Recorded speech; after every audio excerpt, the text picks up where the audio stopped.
Tom is here at Shoreline Aquatics. A lot of people, they ask me, and they might be wondering, they see me get these small Altum Angelfish, and in 1 year and a half, I grow these into humongous monster fish.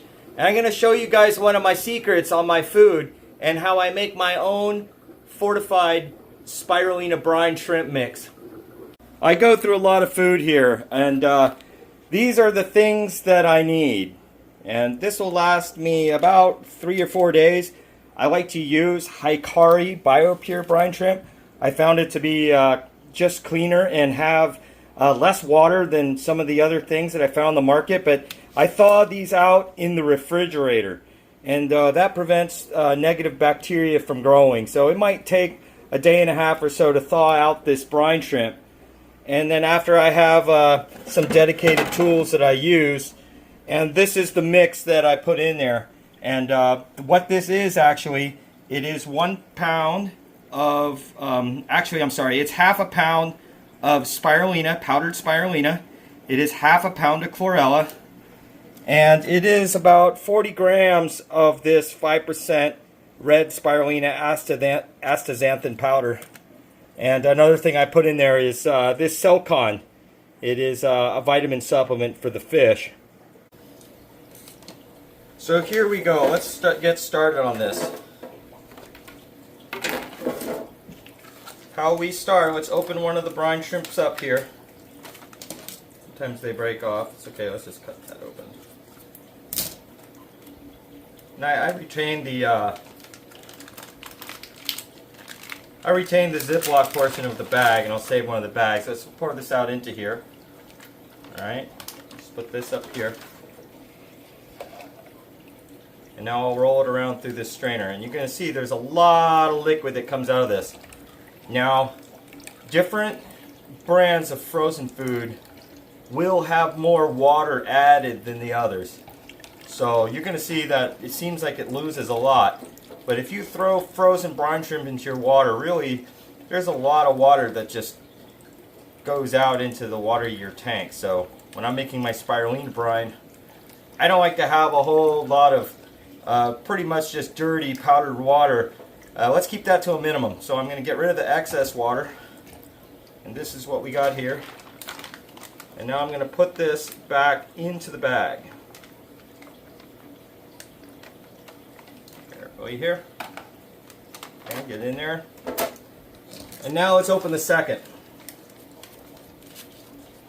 And I just make two. I make two because, you know, I got a lot of mouths to feed. So.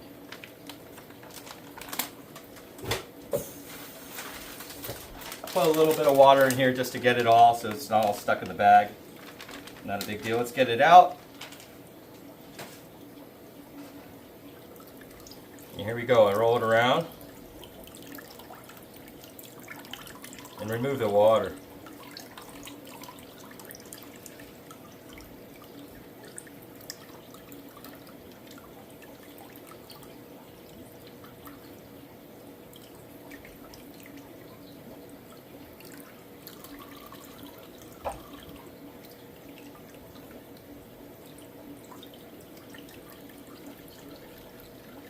You see there's a lot of water in here.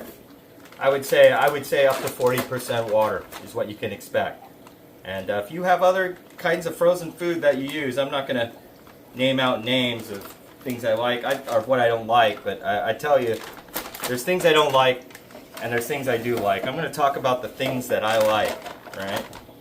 So now, in here I have a tablespoon in here.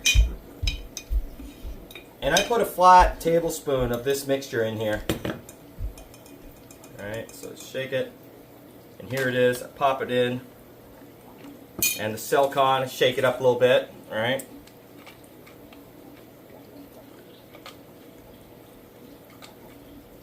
Put 4 squirts in there.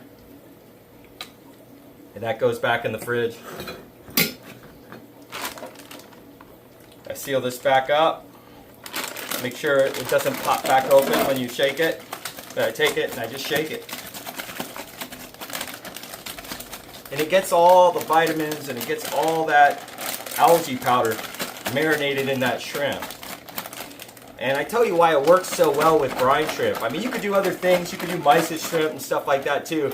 But it works so well with brine shrimp because the legs, the gills on the brine shrimp is so feathery. And so this mixture just seems to stick into it quite well.